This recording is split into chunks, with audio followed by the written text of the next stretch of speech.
This is the Bouquet Toss, a wedding planning podcast brought to you by thebudgetsavvybride.com to help you decide what to keep and what to toss from your wedding day plans.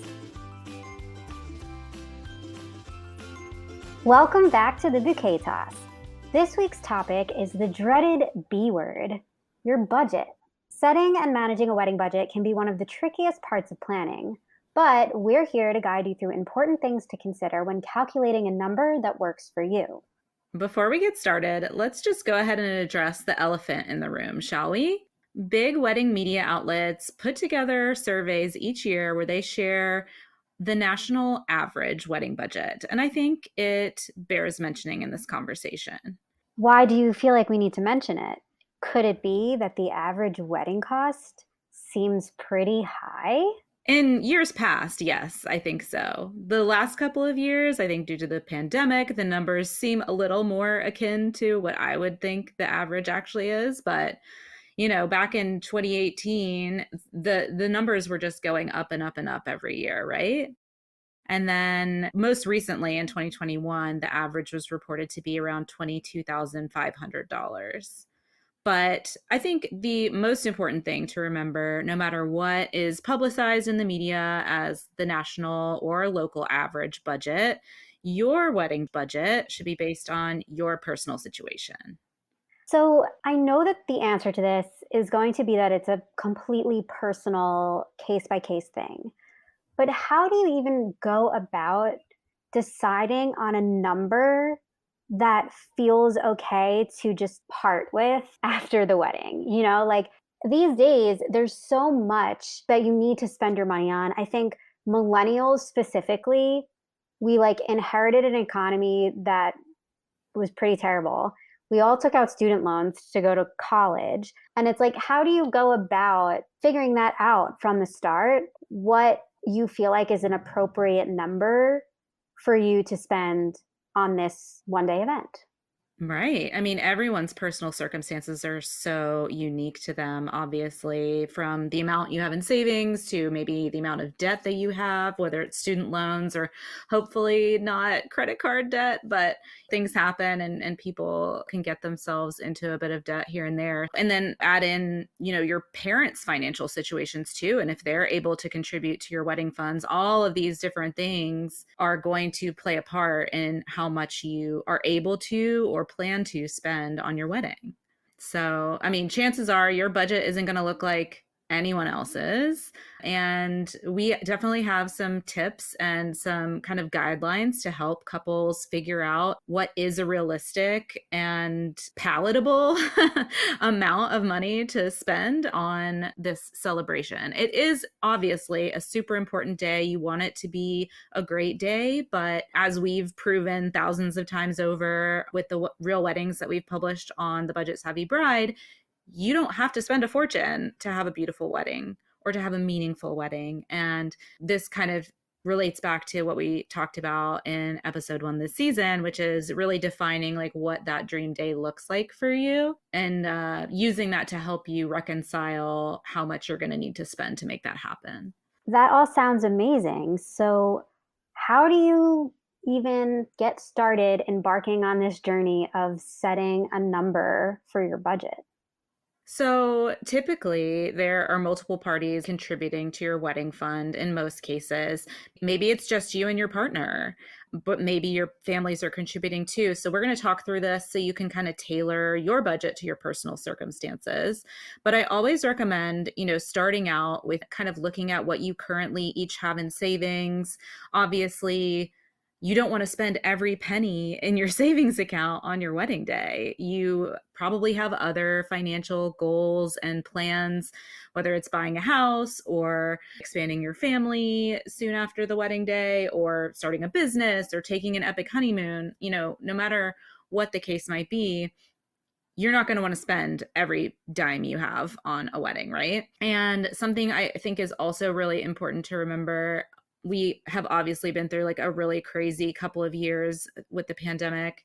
But even beyond that, life is unpredictable. You could lose a job, you could have circumstances that put you in like a tricky financial spot. Personally, I was laid off during the course of planning my wedding back in the day. And so those kind of curveballs just happen in life, right? So I'm not a financial advisor by any means, but having an emergency fund set aside to cover your life expenses should one of those unfortunate events occur, I think is so important. If you don't have an emergency fund that would cover a few months of your basic living expenses, you should be tackling that first before saving for a wedding. And that's just some like real talk. Not fun. Not But fun, but thank you for being real with us. I think that's actually so helpful just to give kind of a marker for where to start. And so when you're even sitting down to figure out the vision for your wedding and all of that, as you said, what you have to spend is going to be a very big part of that. But it can feel really hard just to like arbitrarily draw a number out of the total number that you have. So I love that you said having at least 3 months worth of essential living expenses in your savings is priority one before you're even planning for a wedding. So that's money that you should not touch for purposes of your wedding. So I think starting there is amazing. And once you do, calculate your rent or your mortgage payment or all of that, plus your daily living expenses, whatever you're paying for groceries, like entertainment, all of these things. Once you can put that together times three, that should give you an idea of what is not available for you to touch from what you do have. And so then by subtracting that, you can say, all right, here's a chunk that I feel we could work with. But you want to also remember that the more of a cushion you have, obviously, the better. So if it feels like the rest of the money besides that 3 months in your savings is going to be like, I don't know, like, can we really live that way? Then take more off of that. Don't give yourself as much to spend because the reality is, if you give it to yourself to spend, you can find something to spend it on. But if you go the other way and you cap your number, you also can find ways to pull it off for that lower number. But then do you have any, expert advice on, is it common for someone to set, let's say, a $10,000 budget, but come up actually at like 12K? Or maybe they come in at like 8. What do you think is most common? I mean, I think a lot of people do tend to go over a bit from the original budget that they set just because the reality of what things cost, especially if you aren't able or willing to do certain things yourself. It's 1,000% possible to plan a wedding on 10K, but could you do it for 250 guests? Like, probably not, unless you're just Right. not feeding anyone, or you're just having like a cake and punch reception, which if that's what you want to do, perfect, do that. This is where really like reconciling what you have to spend and the vision that you have, having to be realistic about certain things and in certain circumstances. Yeah, I mean, I think getting really serious, like truly taking out your calculator and looking at numbers is the only way to do it. But I've heard you talk about the 50/30/20 rule before. Can you talk Hmm. about what that is? Yeah, so this is actually like in the book as well, the Budget Savvy Wedding Planner and Organizer, but it's like a personal finance kind of guideline that's recommended that basically it's 50/30/20, and the premise is that 50% of your total monthly income should be going to your essential living expenses. So that's like your rent or mortgage, what you need to feed yourself, your utility bills, your cell phone bill, those things that are really like essential to your life. Obviously, like gas, transportation, or like your Metro card, depending on where you live, things like that. Those things that are kind of like essential to your life. And then your personal expenses would be your haircuts or clothing or like more discretionary purchases. And those are kind of like the areas, even your groceries could technically kind of fall into more of the personal expenses, truly, because those are areas where if you're savvy and you do what's necessary to cut back in those areas, it's totally possible. And then the other 20% should be going to your financial goals. So, like your savings, your retirement, maybe your wedding fund, depending on what you're saving up for. So, that's basically like the general premise of the 50-30-20. I love that. That makes it so easy to work with and like such a strong framework for you to use to just have a Yeah. budget. It's good. And I think, it obviously depends on like the area of the country that you live in. If you live in a big city, like rent can be a huge expense, especially in a city like New York. But if you can stick to this as a guideline, you'll probably have an easier time managing your budget and not overspending or taking on and accruing any debt. The thing that I really like when you talk about this is bringing up the fact that you can control the length of your engagement based on these numbers, based on these percentages, and figure out how long it will take if you are contributing 20% of your total income to your financial goals, your wedding being one of them, you can kind of figure out how long you really might need to reach that number that you're trying to reach, in terms of the cap of your budget. The longer your engagement is, the longer you can save the money that you'll end up using for the wedding, right? Absolutely. And so, yeah, there's so many benefits to planning far in advance. And as I'm sure many couples can relate to right now, competition is pretty fierce for vendors and dates because we're in what they're calling a wedding boom, with the most weddings planned in 2022 since like 1984, which happens to be the year I was born. And also, we're recording this on my birthday. Which is just funny. But there's so many benefits, with a longer engagement, including giving yourself time to save money along the way. Maybe you find areas that you can cut back. Maybe you and your partner aren't living together when you get engaged, but you move in together to save on rent.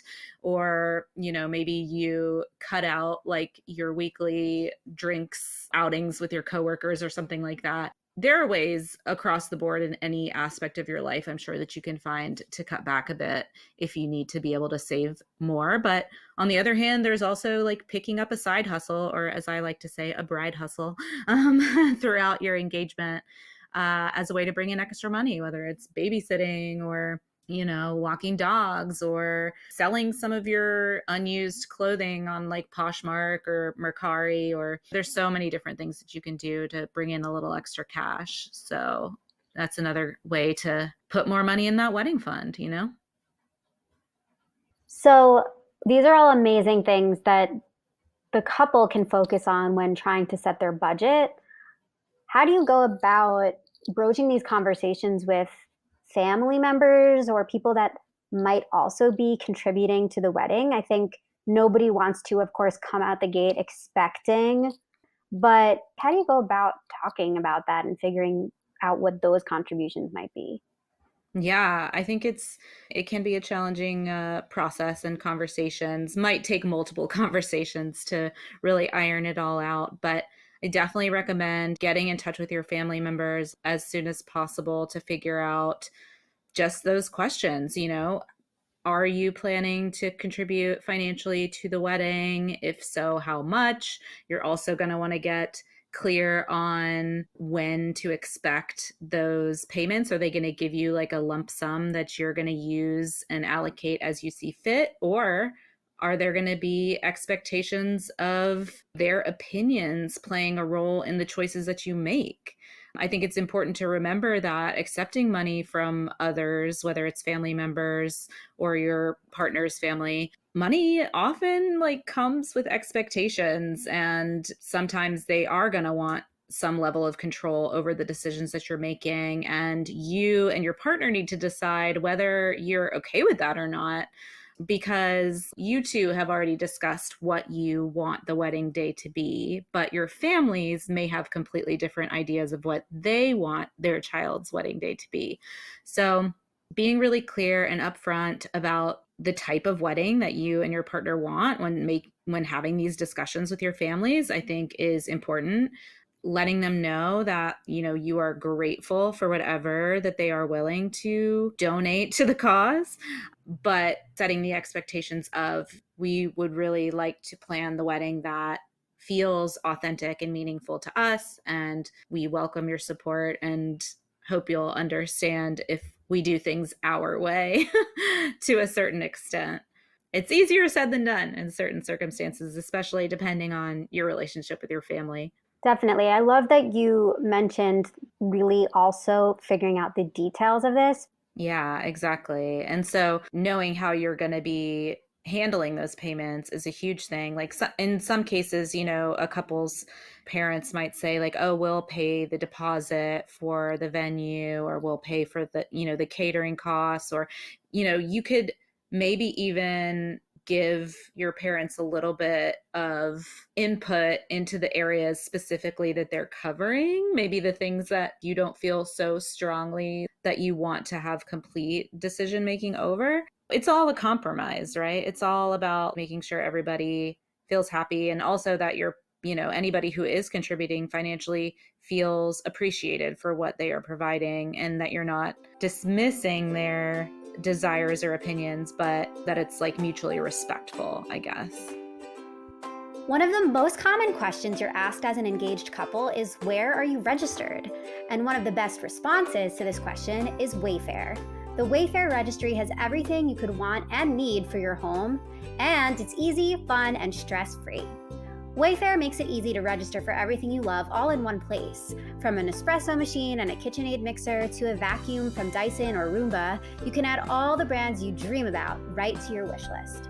They've got everything from bedding and wine glasses to cornhole sets and outdoor grills, making the Wayfair registry a perfect solution for both your indoor and outdoor home needs.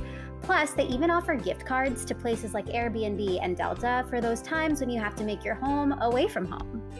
So what are you waiting for? Visit wayfair.com/gift registry to get started in seconds. And listeners of the Bouquet Toss can receive a one-time $50 credit after your guest buys something from your registry by using code BOUQUET at checkout. But that's not all. After your wedding, Wayfair will give you a 20% discount to help you finish purchasing any of the items that are left on your registry. What a savvy deal! Again, that's wayfair.com/gift registry and code BOUQUET to start your wedding registry the savvy way. You might find that you and your partner are able to come up with a number that you feel good about spending, yourselves, between the two of you, combined with, the savings that you can have along the way. And maybe you don't want to take financial contributions from your family at all, because you don't want to have to deal with those expectations and opinions and the stress of that. And I think that's perfectly valid too. If you want to do something, especially I think if you want to do something intimate and affordable, and maybe your parents are the ones who want to invite every former coworker they've ever had, or whatever the case might be, and they're the ones who would maybe be causing the budget creep, then you're within your rights completely to say, this is the wedding that we're willing to pay for and have for ourselves. And thanks for your opinion, but this is what we're doing. Yeah, there's other ways that they can contribute that don't necessarily directly impact the wedding budget. There's potentially things for your house or maybe gifts that you need. There's ways that if they want to contribute, they can, that don't have to necessarily be the DJ or the photographer or the venue? Exactly. So, one thing I'm curious if you have any data on this or if you've heard about this recently. We love to talk about traditions and bucking traditions. And something that for a while was like the norm was expecting the bride's parents to pay for the wedding. And I'm very curious where we stand on that societally now. Just in terms of the amount of progress we made, not everybody is thinking, that way anymore. And of course, it's not like a function of the the woman being bought or giving a dowry to the man's family or any of that anymore. But is that something that you think a lot of parents are still under the impression that the bride's parents are responsible, not the groom's? So, according to the Wedding Wire Newlywed Report in 2021, parents are paying for 52% of wedding expenses while the couple pays for 47. The remaining Hmm. 1% is paid for by other loved ones. But it doesn't say specifically the bride's family. Also, according to Wedding Wire, 60% of parents decide to pay for specific things, such as the bride's dress or the venue, while 33% of parents write the couple a check that they can spend on the wedding as they please. That's one report. Yeah, I mean, I think that this all backs up the idea that not only are you and your partner having to sit down and kind of parse through the narratives that you believe about weddings and like the values you have around. This one article from brides.com is like really breaking it down. Like the groom's family is responsible for the honeymoon, the marriage license, the officiant, the rehearsal dinner, the bride's bouquet, boutonnieres, and corsages. Like, who made up these rules? I think if you do like a Google search, you're going to find answers that are like all across the board. And that's why, I don't know. I think people should just do what works for their own personal situation and not worry so much about what's considered traditional. I mean, these days there's weddings with no bride. So in that case, the bride's family is not paying for anything. I think that's such a good point. I also think you're right. There's so much time couples could spend trying to find this information, and there will be people who have made their opinion clear about what they think should happen, right? There's a lot of people that will say XYZ is paid for by the bride's family, XYZ by the groom's family, and that's what they believe. And in the real reality of the whole thing, there are actually really no rules. So you get to make the rules. You get to sit with your partner and your families and decide what feels right for us. What are the rules we want to go by? You know, what are the things that we think we'll feel happy with down the line after this event has occurred, you know? Yeah. And I mean, maybe you even find yourself in a position where your parents want to gift you a sum of money that is more than the wedding that you really have envisioned for yourself. And maybe you politely decline, or maybe you say, oh, we're going to put some of that towards our down payment on a house instead. You know, like just because you have the money doesn't necessarily mean you have to spend it or even want to spend it. So it's really about, coming back to that vision and getting really clear on what you actually want and making it work. Speaking of making it work, you've also got some really cool tips, ways to save, ways to make your budget kind of stretch a little bit further, and really just ways to prepare, like things that you might not be thinking about that could affect the amount that you'll eventually have to spend on your wedding. So I would love to talk about these ways that you can save, right? So number one, creating an automatic saving account, like a plan where you're having a separate account and the funds just go straight into there, I think is so, so smart. It can feel like really difficult to say, oh, but I have to take some of this savings and put it in the wedding. And I don't know if I want to. And if you just have the online banking system do it for you, it takes a lot of that out, right? Yes, 100%. I'm a big fan. I've been using, I personally bank with Capital One 360, and they have like what they call automatic savings plans. So when, my paycheck hits my account every month, I can set it to allocate to multiple different savings accounts if I want to for whatever different financial goals I might be working towards. And it's something I definitely recommend to couples who are saving up for their weddings, and putting it in a joint account, because if you do it automatically, you don't have the chance to spend it before you can save it. Yeah, exactly.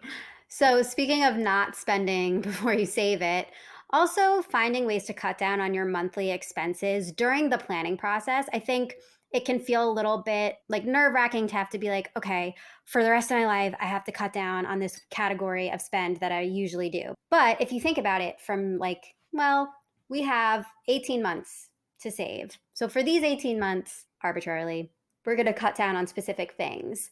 I think it's easier and like more palatable to do.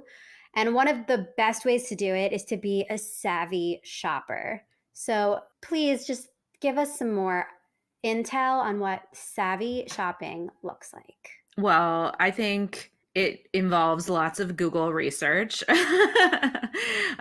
shopping online, price comparing anything that you buy. I think my dad taught me well in that regard. I'm always on the lookout for the best deal possible. There's so many different websites online where you can look for coupon codes, discount codes for anything that you're shopping for. Shameless plug, the budgetsavvybride.com has a whole section that we call our wedding deals section. If you haven't been there yet, what are you even doing with your life? Um, but we partner with a lot of really great wedding businesses, and they offer exclusive discounts specifically for our audience. So if you haven't checked it out yet, definitely highly recommend. You can save on anything from your invitations, flowers, wedding dresses, bridesmaids attire, suits for the guys, gifts, beauty products. Like literally, we've got a little bit of everything in there beyond stuff that you would just use on the wedding day. So definitely highly recommend. Get some deals, be a savvy bride or groom. But no matter if you're visiting our site or just doing a general Google search, like before you buy anything online, you should search the store name and coupon code or discount code and see if you can find anything, whether it's free shipping, a percentage off your purchase. All those savings add up. That is with so much shopping that you're doing for everything, even your groceries. The amount that you can save adds up so quickly when you just kind of get ahead of it. I also love to use plugins. So I use Honey on my Chrome browser. This is not sponsored, but and it does it for you. Like it literally will be like, we're looking for coupons. There's so much technology out there that helps you do it. So trying to not be overwhelmed by the process, but kind of like excited by what you can manage to save, I think is a good way to look at it. It's possible, it's out there, and it just takes a little bit of research. Yeah. And then another thing that I like, another way to save, is turning your clutter into cash. There's so much out there like Facebook Marketplace and Poshmark or eBay or any of those things where you can sell things that you just don't need anymore. And I feel like if you and your partner can get on a schedule of like every 6 months or something like that, you take inventory of what you guys have, what you can part with, what you might be able to get money for. It's such a cool way to get like unexpected cash or unexpected funds in the middle of your planning that really can help, cover the cost of something. Yeah, absolutely. And another thing I always love to remind couples to keep in mind is when you're buying things for your wedding, anything decor wise, if you're not going to use it in your home after the wedding as like a nice memory or like memento from your wedding day, buying things that you can resell maybe to another couple getting married, another bride that they could use for their wedding, thinking about items that have like resale value after the wedding, it almost like nets out to zero or to like half the cost depending on how much you can sell it for after using it for the wedding. So that's something I think is important to keep in mind also. And so, last but not least, you recommend starting a side hustle or what you might call a bride hustle. Tell us a little bit about that. Yeah. So obviously, if you're trying to save up money for your wedding beyond what you are just cutting back to put a little extra into your savings, why not find a way to earn extra money to put towards your wedding? Whether it's starting like walking dogs or babysitting on the weekends or doing Instacart or driving for Lyft or Uber. There's so many different jobs that you can kind of pick up and do on your own free time, with all the free time you have while planning your wedding and working a full-time job and living a life. But, if it's important to you, like finding ways to bring in extra money to put towards the wedding is like really motivating, I think, and a great way to put more money in your wedding fund. Yeah, I also think don't discount what you will learn planning your wedding and what skills you'll then have that you maybe could make a hustle out of after. There are so many brides that get a Cricut machine for their wedding and then they end up opening an Etsy shop after because they fall in love with making all of these products and getting to be creative with it and they find that they're good at it and they got so much practice for their wedding. And then other people want to buy those same things for their wedding. So it's cool to be able to look at your wedding planning journey as like also a skill building process. Oh, 1,000%. I think every person who goes through a wedding planning and is really in the trenches with it, like comes out with new skills. Absolutely 100%. That is so cool. That sound means it's time for Wedding Watch, a segment of the Bouquet Toss where we discuss iconic wedding moments from our favorite TV shows and movies. If you want to hit pause and watch the clip we're talking about today, head to our Wedding Watch playlist on YouTube. The link is in the show notes. Today's Wedding Watch is Sex and the City, which happens in the movie, not the series, but we were owed this moment.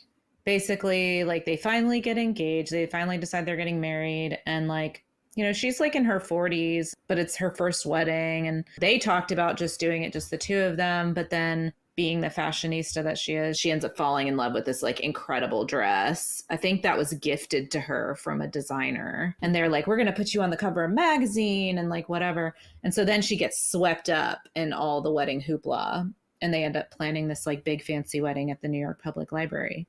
And then he gets cold feet. Not really cold feet, but he's just like, this is not what I want. And then at the end, they end up just going to the courthouse. It's like very sweet. So the big New York Public Library wedding just like doesn't happen? Like it's been paid for? Oh, they're like, she's like in the dress. She's waiting for him. And he like is trying to call her. And Charlotte's daughter, Lily, puts Carrie's cell phone in her like purse. And so Carrie doesn't get the calls from Big. And she thinks he's like standing her up at the altar. And so she like goes to leave. And then he pulls up in his car and they have this big altercation in the middle of the street. And she's like in her gown. And she's like, I knew you would do this. I knew whatever.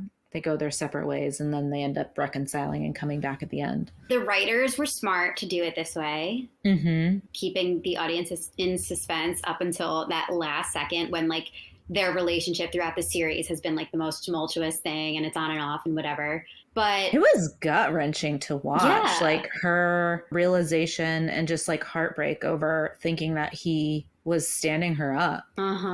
I felt that like viscerally like in my chest when I watched that scene originally. Absolutely. It's like I think every woman's like worst nightmare.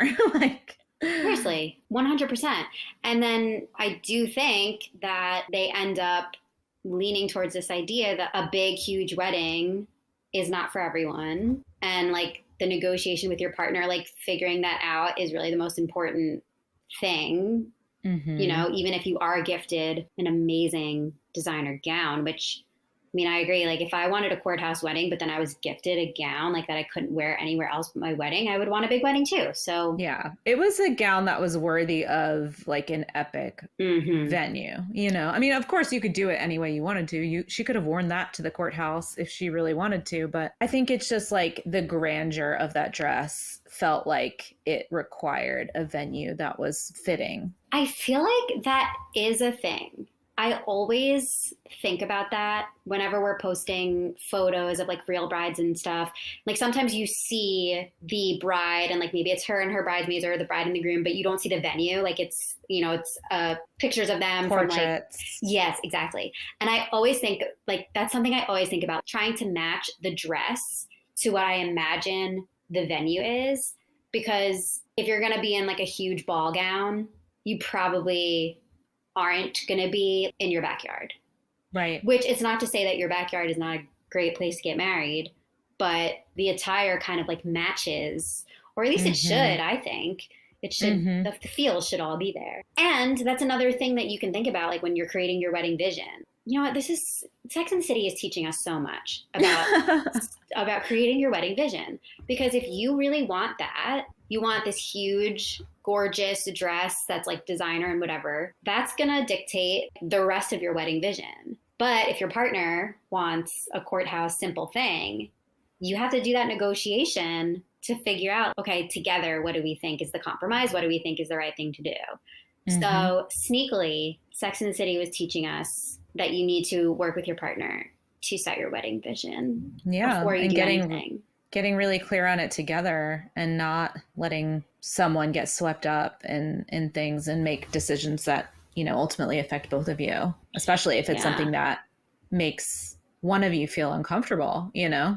I mean, to be honest, the way it all went down wasn't the greatest, let's be honest, but Big has a point. He had a point. Like this was his third marriage and he'd done like the big crazy wedding. And like if that was what Carrie truly wanted, it would have been a different story. But I don't think ultimately it actually mattered that much to her either. And Yeah. so at the end of the movie, when they do ultimately come back together and reconcile and they go and do it at City Hall, just the two of them. I love that ending scene of the movie. She's like, Carrie Bradshaw in a non-designer label dress, like married John James Preston at City Hall, New York City. And she's wearing her like iconic Badgley Mishka blue wedding shoes, which have become just, it's like a true iconic wedding shoe. I feel like Yep. so many brides are like after that style, or like even trying to find them, you know, the savvy way on like Poshmark or eBay used. Mm-hmm. No shame in that savvy game. You know, she invested in the designer shoes, which she could actually Right. wear again. Have you watched the reboot, this I Sex and the haven't City yet. reboot? It's so different in a lot of ways, but I'm really enjoying it, and maybe it's just because I'm getting older. Do the shoes make an appearance? They do, and it's like a tragic. It's, I don't want to spoil anything, Oh but goodness. Okay. it's like yeah, the shoes are still around 15 years later, and they're still part of her life. Mm-hmm. So you Very know, savvy. she made an investment in those shoes, and she kept them for a really long time. So they're like kind of like a symbol of that commitment they made to each other, I think, in a Cute. way. Yeah. I think otherwise on the savvy scale, it's very hard to judge. I mean, okay, like obviously a huge New York Public Library wedding is going to be much more expensive than a courthouse I can't situation. even imagine like what that would cost truly. Right. I have no idea. And it's just very fitting with the series as a whole because none of what happens feels like it actually could have been afforded. Like all of her outfits on her salary, her apartment, all of this stuff is just like, I don't think we're properly representing. Right. I mean, the woman stored designer shoes in her oven because she never cooked at home. So, and she ran out of closet space because New Stupid. York. Because New York. But one thing, obviously, the New York Public Library wedding is like a totally different thing. Not savvy in the slightest, but the courthouse wedding, obviously, very savvy. And then he surprised her with her friends being there outside the doors of the courthouse when they came out. And then they all went to a New York City diner for brunch, which is like the That is best. savvy. That's so cute. It's the best. And like, it really made me want some like really crispy bacon and hash browns when I watched it. Like, I love a New York City diner. It's the best. Yes. So it's interesting because I feel like they were playing into both like of the media narratives. They're Mm, playing both into this like desire and need for like a huge, lavish, expensive wedding, but also on the other hand, the amazingly sweet, you know, meaningful thing that you can do if it's just the two of you, your closest friends, and a diner. And so it's funny, like I sometimes wonder, like, is it something that producers and like, you know, creators realize that a lot of the stuff that they're putting out into the world is affecting the expectations of brides and grooms and people getting married and what they should want and desire. And so it's almost like they were stepping up to the responsibility of being like, there's actually a savvy way to do it, but not like totally committing. yeah. And I feel like that's what every person planning their wedding goes through. That like give and take of like, I know what my wallet thinks is right for me, but there's this whole narrative that the whole world has jumped onto of like weddings being these lavish events that's hard to like get rid of. Right. And what's even more interesting, I think, is that like Big is portrayed to be this very powerful, successful, wealthy man. And they had all the means in the world to plan that big fancy wedding. But Right. ultimately, in the end, what actually felt best and most authentic to them and to their relationship was to do the intimate courthouse thing. So getting clear on those values is so important. It could have saved them so much drama. That whole movie, it could have been avoided. The whole movie wouldn't have happened. That horrific, dramatic, like soul-crushing scene didn't have to happen. So that's the word to the wise.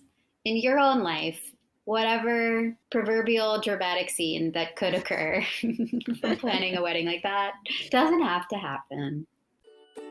And that concludes our weekly wedding watch. Want to hear us chat about one of your favorite scenes? DM us on Instagram and let us know what we need to watch and chat about on future episodes. Yeah, so I think to wrap all this up, the important thing is for you guys to sit down and figure out what that number is going to be for you, what you're willing to spend, what you're able to spend with the help from any outside parties. And if you need more inspiration or more ideas or even reassurance of how far your money can go, especially if you are working with a more limited budget, I really recommend checking out our Real Wedding section on the budgetsavvybride.com. You can browse by state, budget, color, and season. So you can actually go to the budgetsavvybride.com/weddings and view all the weddings that have been done on a budget of 10K or 15K or 5K or whatever number between.